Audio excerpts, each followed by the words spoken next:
From Connecticut.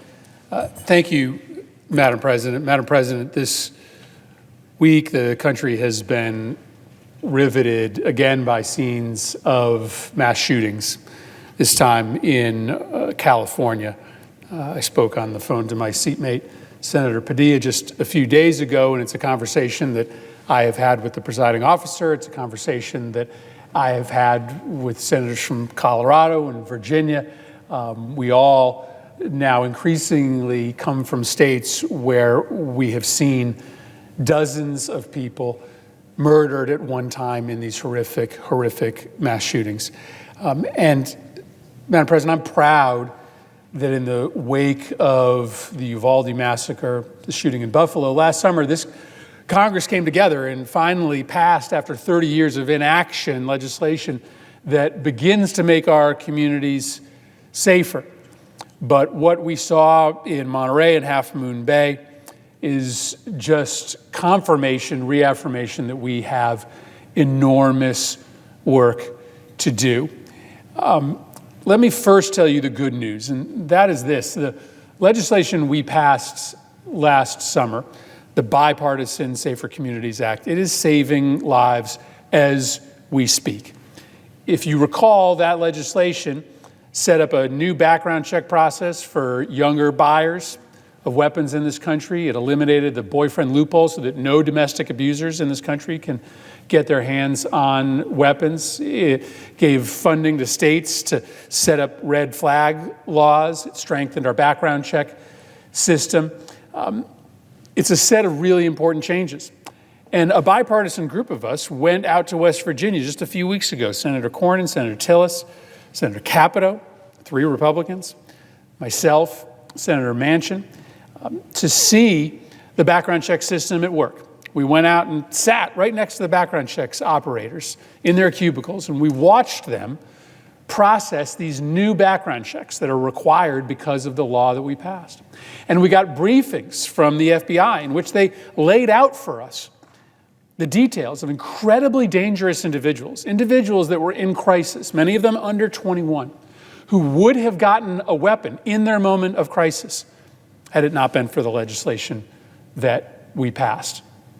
I also saw how diligent these background checks operators were, how serious they were about their job, how proud they were of their job, because they knew that in their hands they held the safety of the American public, that every time that they clicked that button, there was an individual walking out of the store with a gun. And they wanted to make sure of 2 things.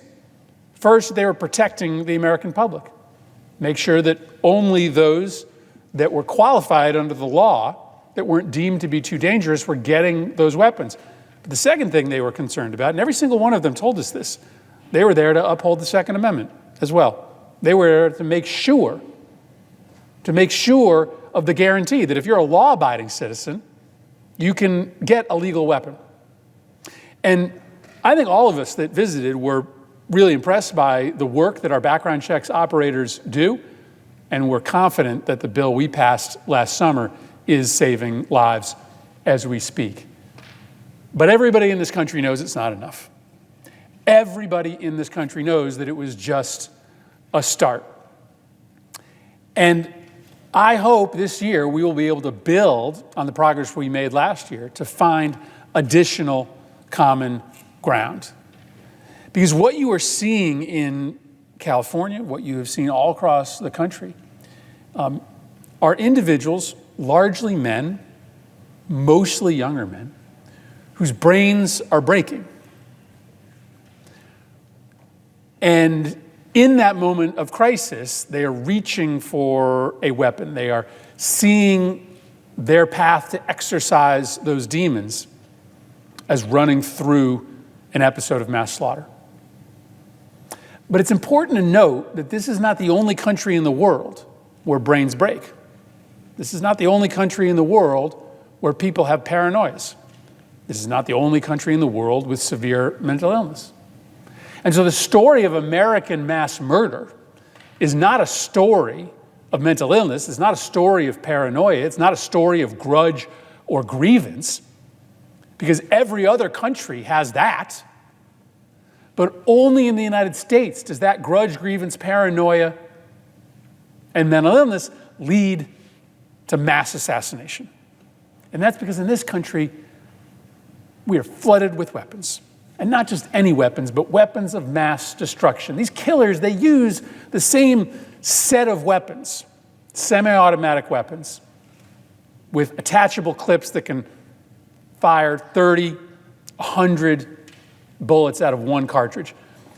They all use the same set of weapons because they are trying to kill as many people as quickly as possible. And only in this country can those individuals who've decided to take out their anger, their grudge, and their grievance through mass murder get their hands on a weapon that will allow them to do that. Other countries just don't allow that to happen.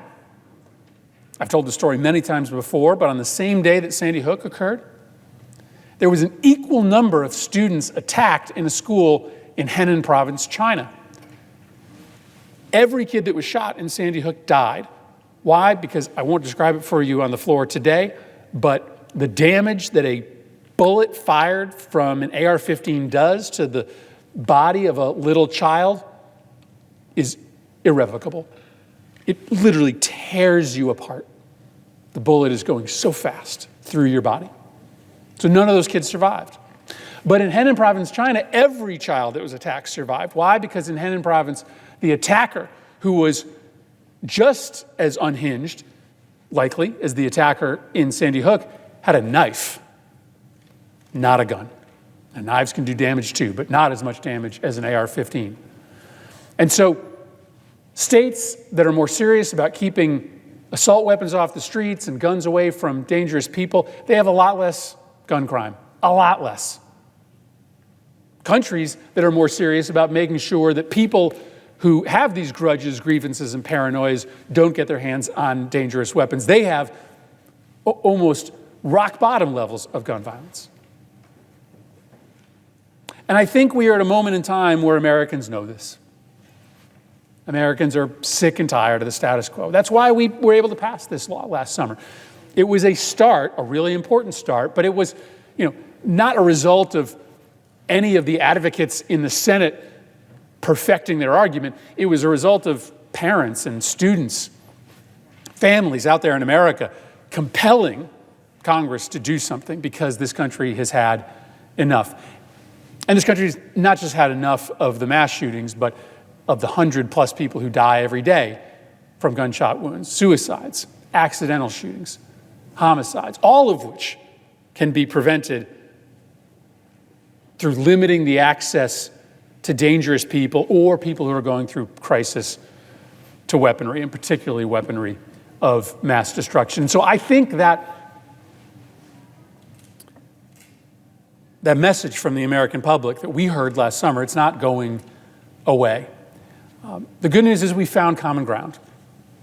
And right now in the United States Congress, you have no choice, if you want to get something done, but to find common ground. We found it. And I don't think that anybody who voted for it paid any substantial political price. I think there was only political upside to supporting a compromise that was wildly popular. If you remember, Senator McConnell showed a PowerPoint presentation to the Republican caucus in May of last year and showed his Republican colleagues how popular all the things that we voted on last summer were: red flag laws, stopping domestic abusers from getting guns. No political downside in continuing to make progress when it comes to making our communities safer. And as we live amidst another moment in American history where the country is recognizing the unique problem of mass shootings, as we think about 20 some odd days gone in the year with 40 mass shootings already, when we think about the fear that our kids live in when they go to school, wondering whether they'll be next, and now the fear that workplaces have and churchgoers have of whether they'll be next,